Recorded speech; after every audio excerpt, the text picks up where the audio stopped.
오늘 말씀의 제목은 좀 특별하게 지었습니다. 우리 교회에서 가장 큰 자는 누구인가? 아이들에게 질문해 볼까요? 우리 교회에서 가장 큰 자가 누구일까요? 어느 날 초등학생 두 아이가 놀이터에서 이렇게 만나서 놀고 있는데 이 아이들이 만나니까 누가 더 대단한가, 이 자랑 대결이 이제 시작이 되었습니다. 첫 번째 아이가 말합니다. 나는 태권도 3단이야. 발차기 하면 하늘을 찔러. 이렇게 이야기를 했습니다. 그러자 그 다음 아이가 지지 않고 말합니다. 나는 수영대회에서 금메달을 땄어. 나는 물속에서 날아다녀. 그러니까 다음 아이가 또 이야기합니다. 우리 집은 아파트 20층이야. 엘리베이터가 2대나 있어. 그러자 다른 아이가 또 외칩니다. 우리 아빠는 경찰이야. 범죄자들이 우리 아빠만 보면 벌벌 떨어. 그러니까 이제 그 아이가, 다음 아이가 이제 무엇을 해야 되는데 이게 생각이 안 나니까 이제 생각이 났다는 듯이 이야기합니다. 근데 말이야, 우리 삼촌은 잠수를 물속에 들어가는 이 잠수를 얼마나 잘하느냐면은 작년에 동해바다에 들어갔는데 아직도 안 나와. 이렇게 이제 자랑을 했다고 합니다. 그러니까 아이들이 눈이 휘둥그러지면서 할 말을 잊었다고 합니다. 사실 이런 것은 어른들도 마찬가지입니다. 우리는 우리도 모르게 누가 더 크냐, 누가 중심이냐, 누가 인정받고 있느냐를 고민하며 살아갑니다.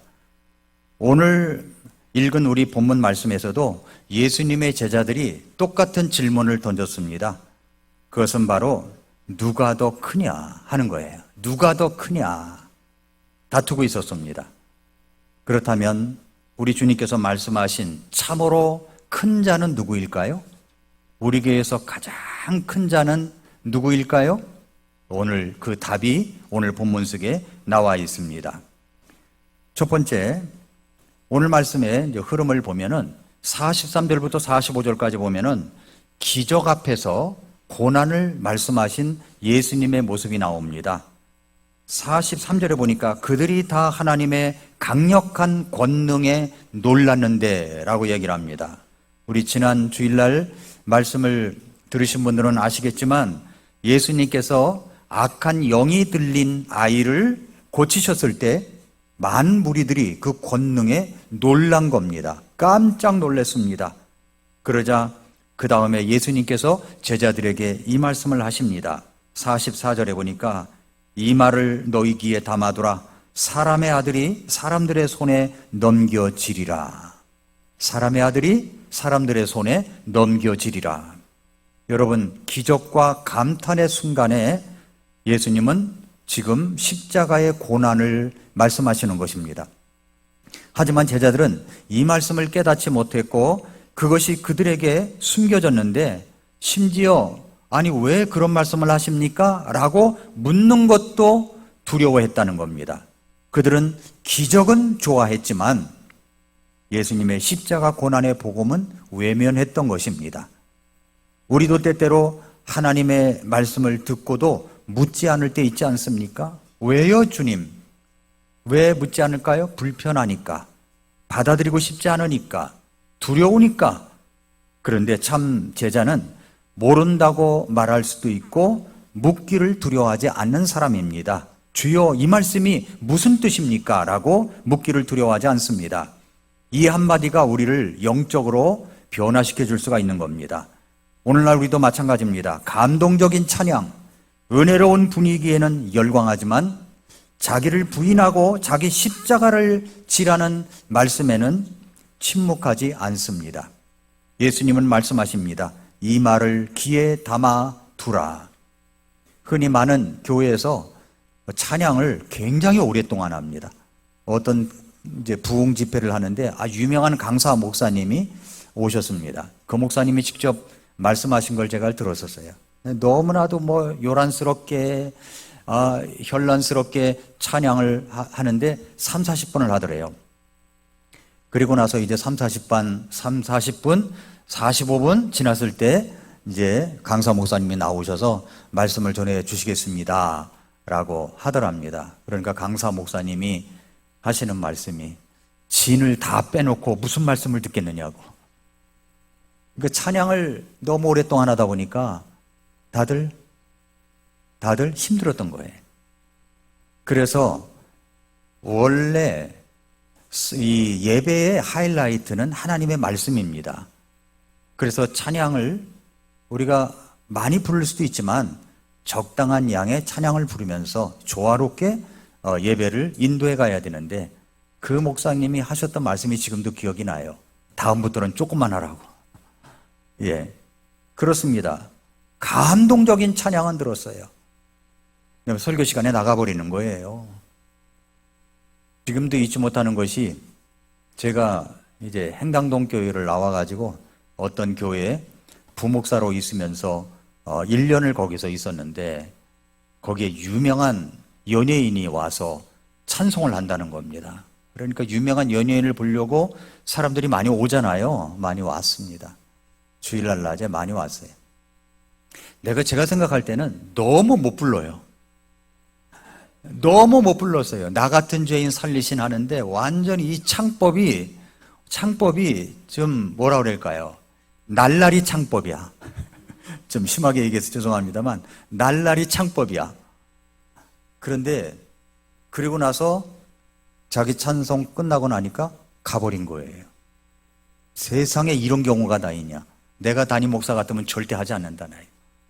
그런 사람 부르지도 않지만 절대 하지 않는다라고 생각을 했어요. 그러니까 오늘날도 마찬가지입니다. 찬양할 때는 참 감격스럽게 찬양을 들어요. 부르기도 합니다. 그러나 끝나고 나면 뭔가 다른 걸 하려고 그래요. 그러니까 이게 우리는 성경에 뭐라고 그랬냐면은 은혜로운 분위기에는 열광하지만 성경에는 자기를 부인하고 자기 십자가를 지라는 말씀에는 침묵하고 있다는 겁니다. 누가 나를 위하여 갈꼬 그랬더니 주여 내가 여기 있나이다 죄를 보내소서 그런다는 거 아닙니까?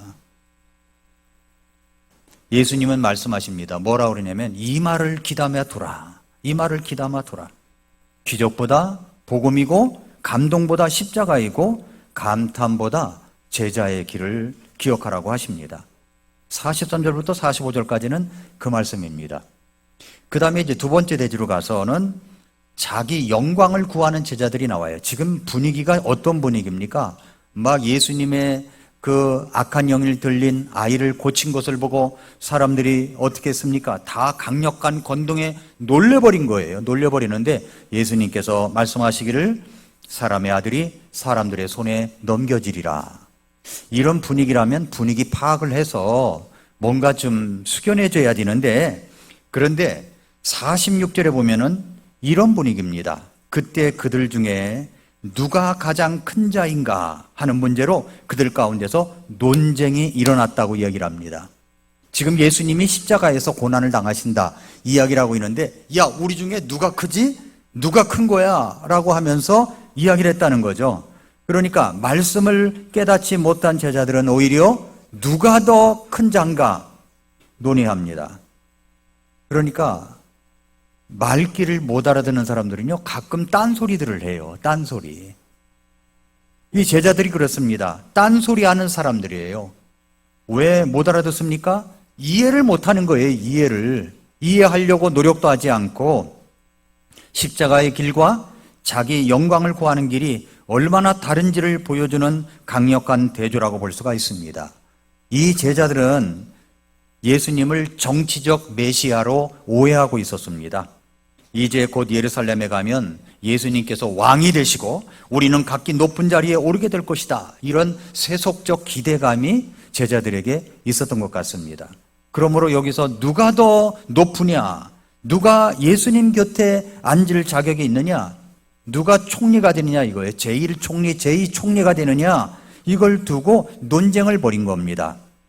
이 논쟁이라고 하는 이 헬라어, 그리스어는 보면은 디알로기스모스라고 그래요. 디알로기스모스라고 하는 이 단어인데 무슨 이야기냐면은 이 말이 논쟁, 경쟁, 그리고 갈등을 내포한 충돌이라는 뜻을 갖고 있습니다. 오늘날 교회 안에서도 어떤 사역을 할 때 사역의 중심에 있고 싶은 마음이 있어요. 그러니까 무대에 올라오는 중심에 있고 싶은 사람이 있고 그런 사람들이 있죠. 그러나 허드렛 일, 보이지 않는 일, 이런 일에는 있고 싶지 않은 마음이 일어날 수가 있다는 겁니다. 우리 마음에는 인정받고 싶은 욕구로 보이지 않는 순위 매기기가 존재하고 있다는 겁니다.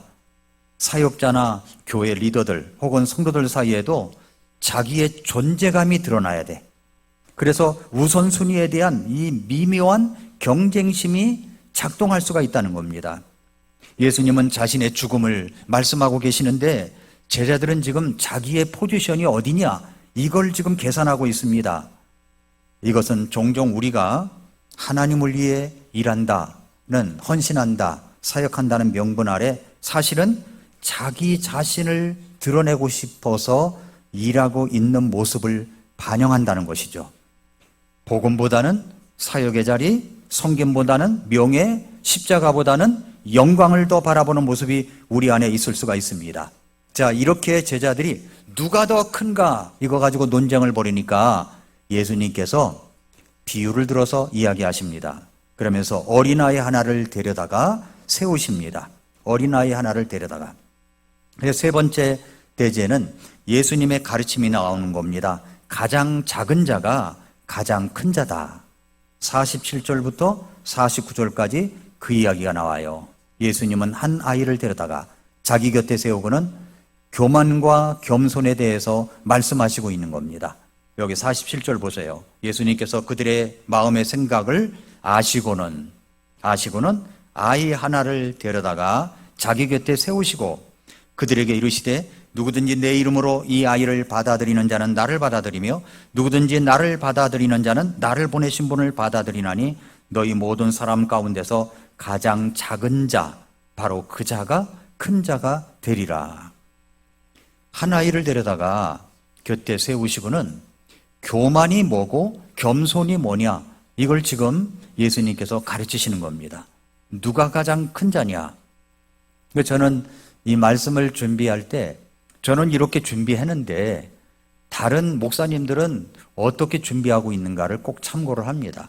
요즘에 제가 열정적으로 보고 있는 책도 있고 또 존경하는 목사님이 있다면 존 메가더 목사님이세요. 지난 7월 14일 날 하나님의 부르심을 받으시고 강단에서만 55년을 설교하고 천국을 가셨습니다. 이분이 설교 평균 시간이 68분이라고 합니다. 저는 아무것도 아니에요. 68분이래요. 평균 시간이. 그런데 일주일 동안 한 편의 설교를 위해서 연구하는 시간이 30시간이랍니다. 30시간. 책도 읽어야 되고 다른 것도 있는데 설교 준비만 그렇다는 거예요. 그래서 자기가 그 교회에 갈 때는 자기는 설교 준비에만 집중하고 싶다. 나머지는 여러분들이 하라. 그 허락을 받고서 이제 간 거예요. 55년 동안 그렇게 한 절 한 절 풀어서 설명을 했습니다. 말씀을 구절구절. 그렇게 해서 누가복음만, 저건 누가복음 하고 있지 않습니까? 벌써 누가복음 9장인데 누가복음만 10년을 했대요. 10년. 누가복음만 10년을 했답니다. 그러니까 저는 아무것도 아닌 거예요. 그분에 비하면. 그분이 참 존경스럽고 그래서 그분에 대한 설교론, 그분이 써놓은 설교론 책을 가지고 제가 쇼츠 영상도 만들어내고 또 그분의 책도 여러 권을 보고 있는데 이분이 본문을 가지고 설교한 설교 내용이 있더라고요. 그래서 그것을 보고서 그 내용이 너무 좋아서 제가 가져왔습니다. 그것은 뭐냐면 교만의 파괴력이 뭐냐. 세 번째 대지에서 교만의 파괴력, 겸손과 교만이 있는데 이 교만이 얼마나 무서운 것인가. 마치 다이너마이트를 터뜨리는 것처럼 그렇게 파괴력이 있다는 것에 대해서 존 메가더 목사님은 이 말씀을 6가지로 이야기하는 것을 보았습니다. 첫 번째, 교만은 공동체의 연합을 무너뜨린다는 겁니다. 공동체의 연합을 무너뜨려요. 이 장면은 제자들이 예수님의 권능과 그리고 변화산의 영광을 경험한 직후에 일어난 일이죠. 근데 예수님은 인류를 위해서 이제 고난과 십자가의 길을 준비하고 계시는데 제자들은 지금 누가 더 크냐라고 하는 논쟁을 벌이고 있습니다. 서열 다툼에 빠져 있다는 거예요. 여기서 쓰인 디알로기스모스라고 하는 이 단어는 말씀드렸듯이 단순한 의견 나눔이 아니라 상대보다 우월해지기 위한 논리적 경쟁과 충돌이라는 뜻입니다. 내가 너보다 낫다 이거예요. 그래서 자꾸만 이야기하는 겁니다.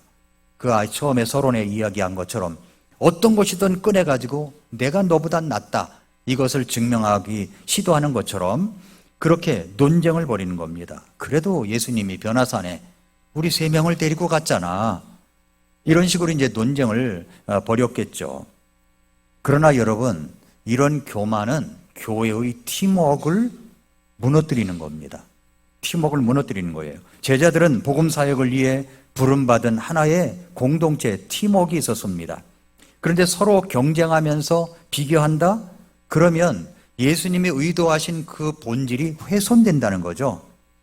사도직이라고 하는 것은 서로를 향한 마음의 내어줌, 그러니까 헌신과 사명의 연합으로 이루어져야 하는데 자기 자리가 지금 어떤 서열이냐를 놓고 다투는 교만이 연합을 깨뜨린다는 겁니다. 교만은 복음 사명의 연대를 해치는 거죠. 예수님은 지금 십자가에 앞두고 십자가에 대해 설명한 것이 몇 군데 안 돼요.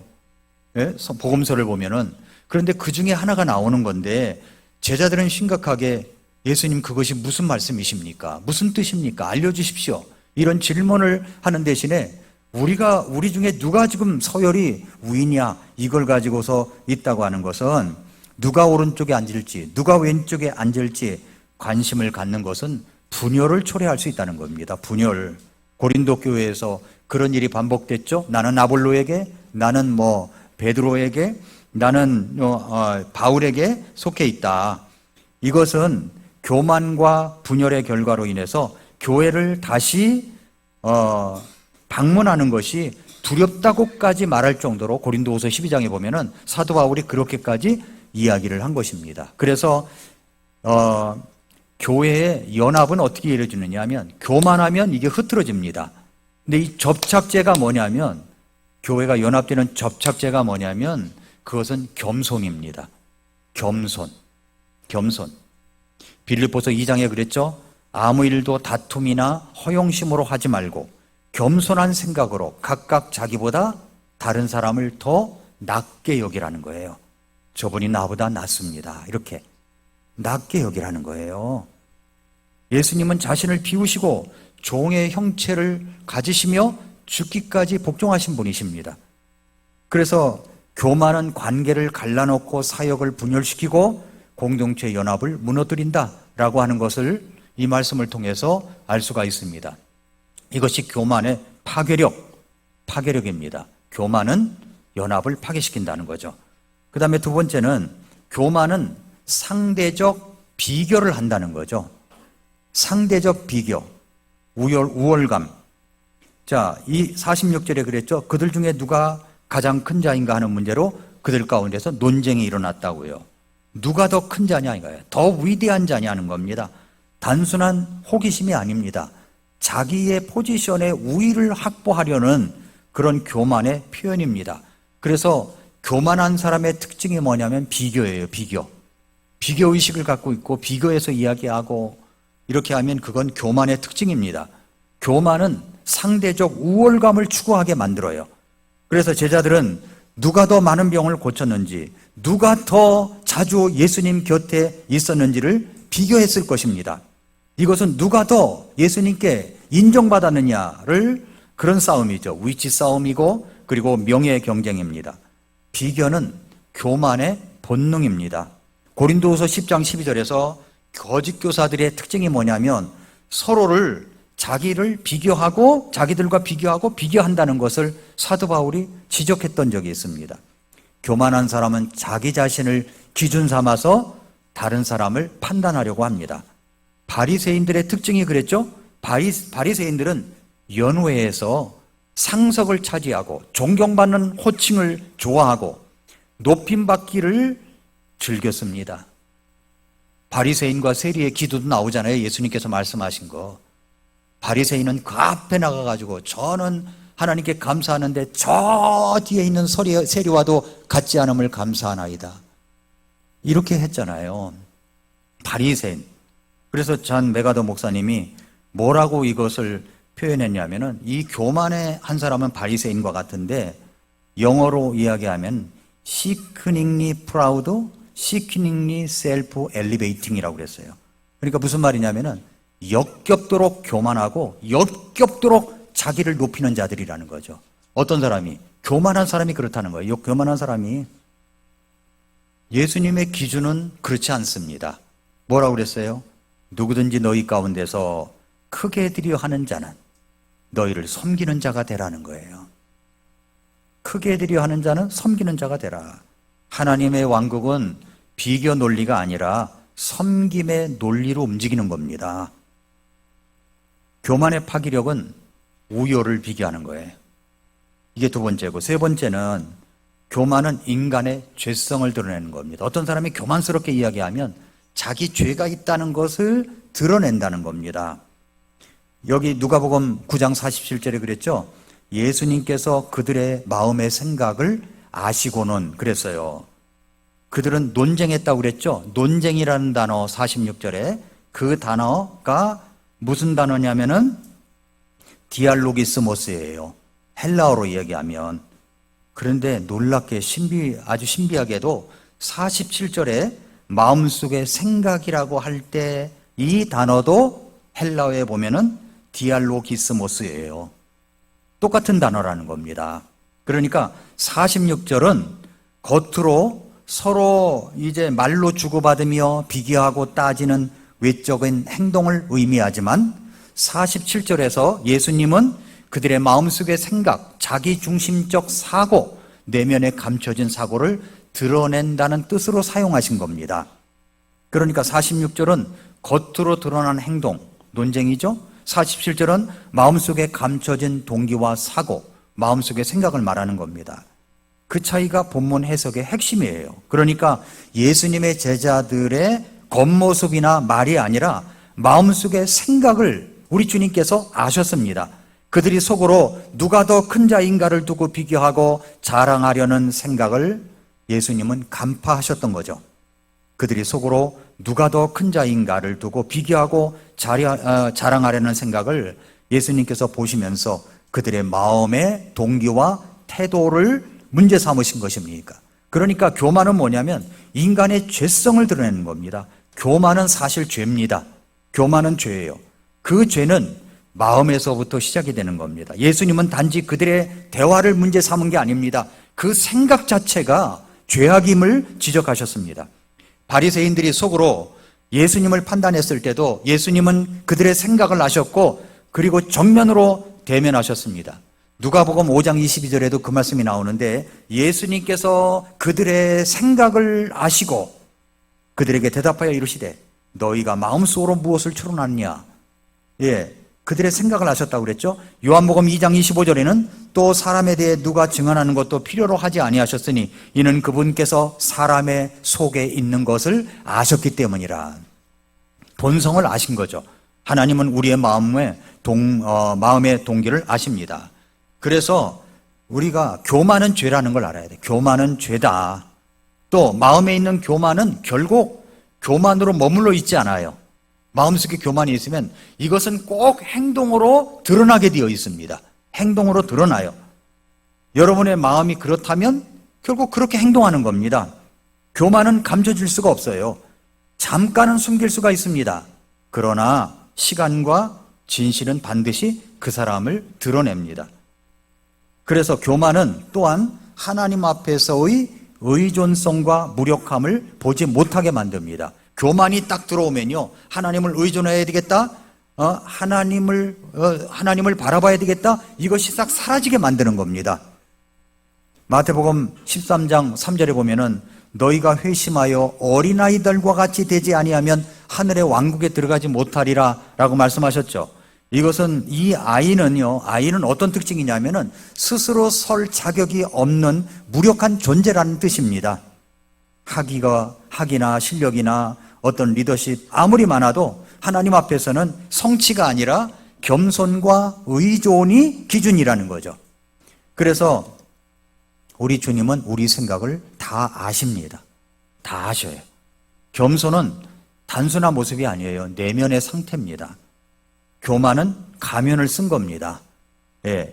그러나 시간이 지나면 반드시 그것은 죄성이기 때문에 드러나게 되어 있습니다. 어린아이 같은 신앙이다.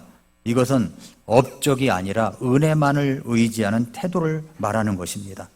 그래서 교만의 파괴력이 뭐냐면 죄성이 드러나니까 그걸 파괴시킨다는 거죠. 네 번째, 교만은 하나님을 거절하게 만들어요. 교만이 일단 들어오면은 하나님을 거절하게 만듭니다. 예, 하나님을 거절하게 만들어요. 48절에 보니까 그들에게 이르시되 누구든지 내 이름으로 이 아이를 받아들이는 자는 나를 받아들이며 누구든지 나를 받아들이는 자는 나를 보내신 분을 받아들이나니 너희 모든 사람 가운데서 가장 작은 자 바로 그 자가 큰 자가 되리라. 작은 자를 받아들인다고 하는 거겠죠. 작은 자를 받아들이는 것은 예수님을 받아들이는 것 같고, 예수님을 받아들이는 자는 나를 보내신 분 하나님을 받아들이는 자와 같다는 거죠. 그런데 자기 교만으로 꽉 차 있으면 받아들이지를 못해요. 아주 작은 자를 받아들이지를 못해요. 용납하지를 못합니다. 예수님의 말씀의 구조는 이렇습니다. 아이를 영접하면 나를 영접하는 것이고 나를 보내신 아버지를 영접하는 것이다. 이것이 하나님의 왕국의 구조가 그런 겁니다. 아이는 누구를 상징하는 겁니까? 하나님의 왕국에서 가장 낮고 연약한 자입니다. 즉 성도, 특히 작고 보잘것없는 신자를 상징하는 겁니다. 그래서 다른 사람을 영접하는 태도가 바로 예수님을 향한 태도라는 거죠. 그것이 바로 하나님을 향한 태도를 이야기하고 있습니다.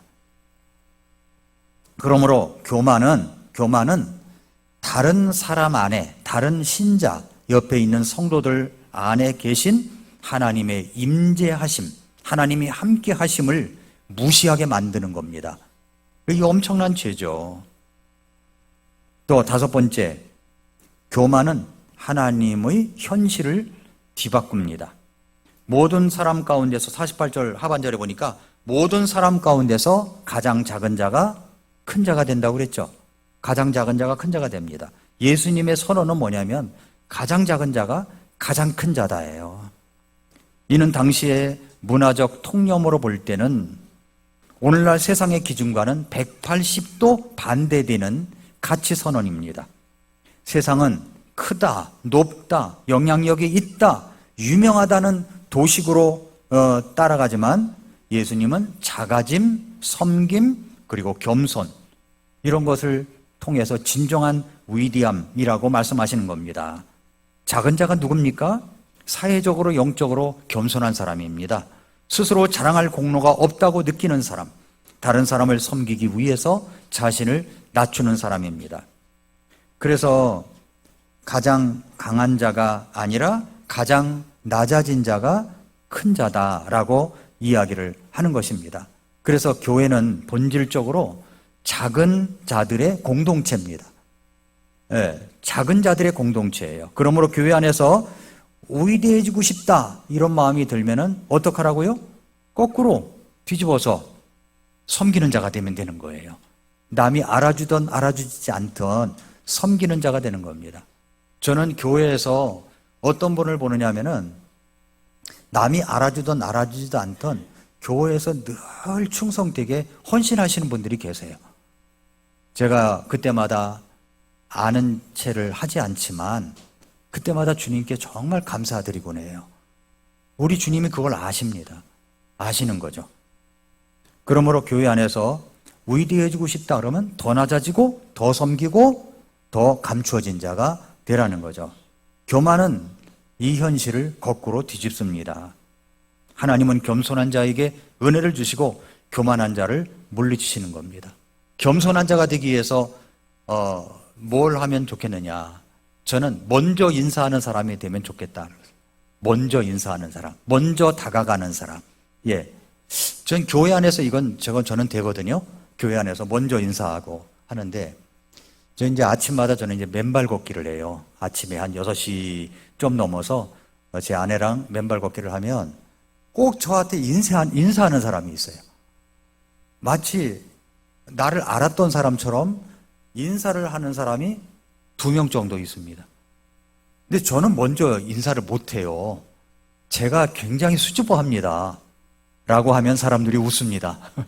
네. 굉장히 수줍음을 타요, 저는. 네.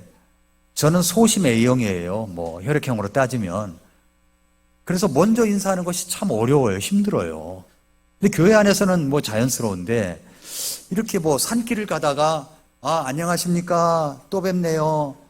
이것은 면면 안면을 좀 트고, 오래 만났던 사이라면 괜찮아요. 우리 그 산길에는 그 박성태 회장님이라고 암 말기, 이 전립선 암 말기 4기에서 살아나신 분이 계세요. 이분이 동아일보에도 크게 났고 막 그랬던 분이에요. 그분은 또 그분대로 이렇게 사람들을 이렇게 이끌면서 다녀요. 그분이 리더예요, 리더. 그 맨발 걷기 리더예요. 그러니까 많은 사람들이 따라다녀요. 그럼 모두 다 이제 인사를 저도 같이 하고 하는데, 뭐 그렇게 되면 인사를 하는데, 처음 본 사람을 인사한다는 것이 이게 쉽지가 않더라고요. 저도 어렵더라고요. 그런데 겸손한 자가 되려면 어떻게 하라고요? 먼저 인사하는 자가 되어야 된다는 것. 저는 이 말씀 준비하면서 참 많이 찔렸어요. 많이 찔렸어요. 그래서 하나님, 제가 겸손한 사람이 되겠습니다. 라는 마음이 마음속에서부터 막 흘러 넘치더라고요. 먼저 인사하는 자가 되자. 먼저. 다시 산에 가면 또 할 수 있을지 모르겠지만, 누가 그것을 뭐 비디오로 찍는 것도 아니고, 비디오로 찍는다면 또 하겠죠. 근데 아무도 보는 이 없을 때 그렇게 하겠나. 먼저 인사하는 자가, 교회 안에서, 적어도 교회 안에서는 먼저 다가가는 사람이 되는 거죠. 그게 겸손한 자의 특징입니다. 예수님도 어떻게 하셨냐면은 빌립보서 2장에 그랬잖아요. 자기를 비워서 종의 형체를 가져 사람들과 같이 되셨다고요. 자기를 낮추셨습니다. 하나님의 현실은 거꾸로예요. 높아지려고 하면 낮아지는 거예요. 낮아지려고 하면 높아지는 겁니다. 먼저 된 자가 나중되고 나중된 자가 먼저 되는 겁니다. 교만의 파급력은 뭐냐면 자기를 높이는 거예요. 자기를 높이는 거예요. 그 다음에 교만은 배타적 태도를 낳는다라는 것입니다. 이것이 9장 49절부터 50절입니다. 요한이 응답하여 이르되 선생님이 어떤 사람이 선생님의 이름으로 마귀들을 내쫓는 것을 우리가 보았는데 그가 우리와 함께 따르지 아니하므로 우리가 그를 막았나이다. 자, 선생님의 이름으로, 예수님의 이름으로 마귀들을 쫓아낸 겁니다. 그래서 이제 제자들이 이리 와라, 함께 하자 그랬더니 따르지를 않는 거예요. 그러니까 제자들이 어떻게 했습니까? 막았다는 거예요. 그거 하면 안 된다, 하지 말아라 하고 막았다는 겁니다. 그러니까 예수님께서 뭐라고 그러셨어요? 50절에 그를 막지 말라. 우리를 반대하지 않는 자는 우리를 우애하는 자니라. 요한의 반응은 뭐냐면 우리가 막았습니다. 아주 막 뻐기면서 예수님께 이야기했겠죠. 요한은 예수님의 권세를 이용해서 마귀를 쫓는 사람을 보고 우리 그룹이 아니라는 이유로다가 막았다는 겁니다. 요한의 말은 사실상 이렇게 해석되는 거예요. 우리가 독점적으로 예수님의 사역을 수행해야 되는데 딴 사람이 그것을 하고 있습니다, 이 말이죠. 예수님의 답변은 막지 말아라는 거죠. 그는 너희를 위한 자다. 예수님은 너희를 반대하지 않는 자는 너희 편이라는 겁니다. 너희를 반대하지 않는 너희 편이다. 그러니까 너무 이 교만은 뭐냐면 배타적이 돼버리는 거예요. 우리만 최고고 딴 사람은 아무것도 아니다. 배타적이 되는 겁니다. 배타적이 되는 거예요. 배타적.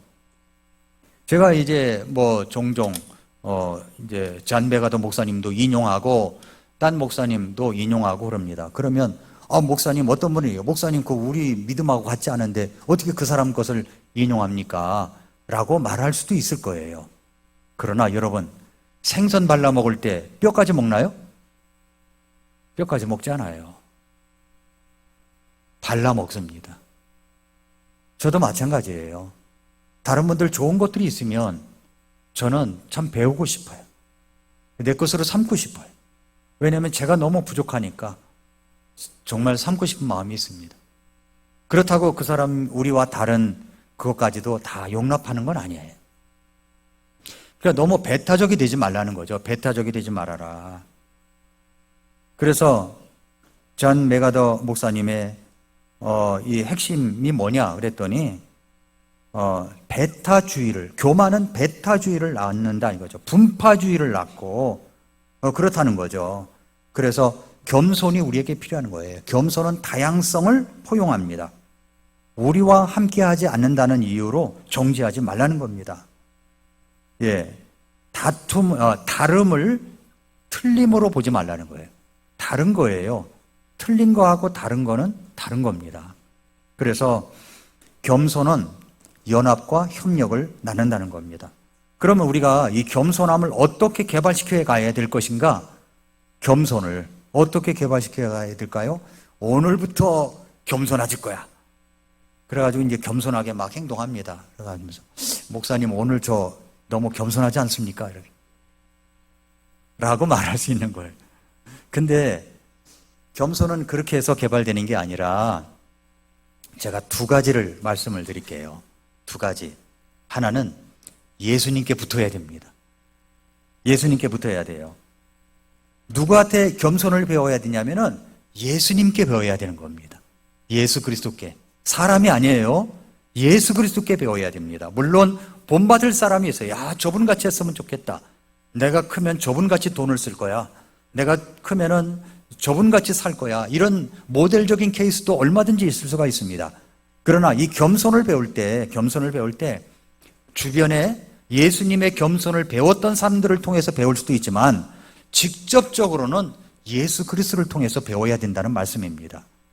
마태복음 11장 28절부터 30절에 보면은 수고하고 무거운 짐진 모든 자들아 너희는 내게로 오라. 내가 너희에게 안식을 주리라. 나는 마음이 온유하고 겸손하니. 예수님이 마음이 온유하시고 겸손하십니다.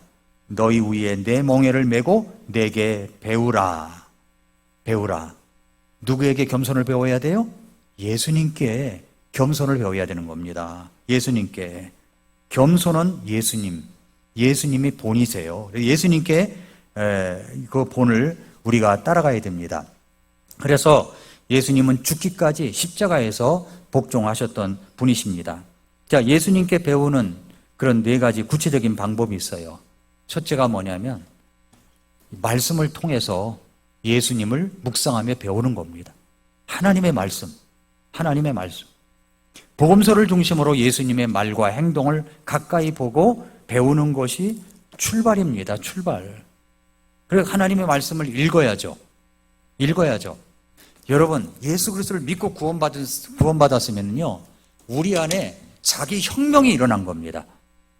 인간 혁명이 일어난 거예요. 그런데 그 인간 혁명은 뭐가 따라붙냐면요, 읽기 혁명이 또 따라붙는 겁니다. 읽기 혁명. 그러니까 예수 그리스도를 믿고 구원받았으면은 읽는 것이 자연적으로 들어가야 되는 겁니다. 자연적으로 들어와요. 왜냐하면 성경을 읽어야 되니까. 그러니까 마틴 루터도 읽었기 때문에 종교 개혁을 일으킨 겁니다. 마틴 루터도 성경을 읽었기 때문에 TR 본문, 다수사본에 있는 그 성경을 읽었기 때문에 종교 개혁을 일으켰고 루터 성경을 그가 번역을 하게 된 겁니다.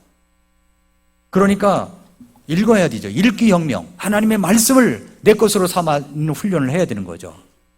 성경을 읽으십니까? 나는 읽는 게 취미가 없어. 그러면 듣기라도 하셔야죠. 킹제임스 성경 앱도 있어요. 저는 산길을 걸으면서 듣거든요. 오늘 우리 아이들 시편 23편 암송 훈련을 하기 위해서 읽어오라고 했습니다. 암송하라고 그랬어요. 근데 옛날 시편 23편 암송했던 것이 지금 읽으려고 하니까 이게 토시가 다르니까 그래서 계속 산길을 걸으면서 그 앱으로다가 들으면서 그렇게 암송을 했습니다.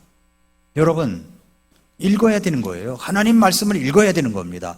읽지 않으면 아무것도 되지 않아요. 성경 일독을 해본 적 있으십니까? 우리 교회는 굉장히 많죠. 그러나 아직도 그렇지 못한 분이 계세요. 이 말씀이 그러한 거예요. 성경을 읽고 듣고 깨달은 것 적고 묵상하고 내 것으로 삼는 것, 이런 것이 필요하다는 거죠. 그래서 먼저 말씀을 통해서 배워야 되는 겁니다. 너희가 성경 안에서 영생을 얻는 줄 생각하고 성경을 상고하거니와 성경을 상고하거니와 읽어야 되는 거죠. 성경을 상고하거니와 이 성경이 곧 나에 대하여 증언하는 것이니라고 말씀하셨습니다.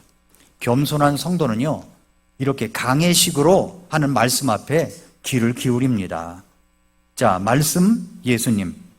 그러면 어떤 마음이 듭니까? 말씀을 읽고 예수님을 배우다 보니까 그 다음에는 이제 기도하고 싶은 마음이 일어나는 거예요. 기도하고 싶은 것. 기도는 교제입니다. 교제. 우리 예수님의 이름으로 하나님과 교제하는 거예요. 그래서 하나님, 제게 이런 일이 있습니다. 힘든 일이 있습니다. 그러면요, 여러분 힘든 일이 있으면요, 아이디어를 알려드릴게요. 예수님께 드리는 걸, 하나님께 드리는 걸 해가지고 힘든 거를 다 써보세요. 여기다가 말로 다 하는 것이 어려우면 제목이라도 써보세요. 내가 힘든 일, 내가 몸에 고통이 있습니다, 내 병이 있습니다, 뭐가 있습니다, 뭐 고쳐주시고 쭉 써보세요. 이거 가지고 들고서 말씀드리세요. 주님, 제게 이런 일이 있습니다. 주님 도와주세요.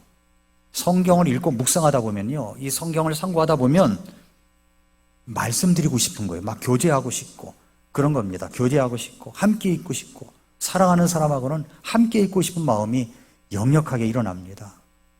여러분, 예수님과 함께 하고 싶은 마음이 있으십니까? 하나님의 말씀과 가까이 하고 싶은 마음이 있으십니까? 사랑하면 그렇게 될 수 있어요. 예수님을 사랑하면.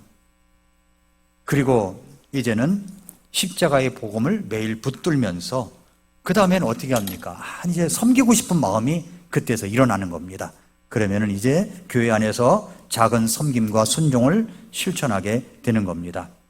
성도 여러분, 오늘 예수님께서는 우리에게 제자들이 누가 크냐 이 문제에서 어린아이를 세워두고 이 어린아이와 같지 아니하면 너희들이 큰 자가 될 수가 없다. 낮아지는 자가 큰 자다라고 말씀을 하고 있습니다. 겸손은 노력으로 만들어지는 것이 아닙니다. 예수님과의 관계 속에서, 하나님 말씀과의 관계 속에서, 그래서 이 자라나는 열매가 바로 겸손입니다. 나는 마음이 온유하고 겸손하니 내게 배우라. 그리하면 너희가 너희 혼을 위한 안식을 찾으리니 말씀하셨습니다. 이 말씀 앞에 나아가는 것이 바로 겸손의 시작입니다. 예수님께 배우시기를 축복합니다. 기도하겠습니다.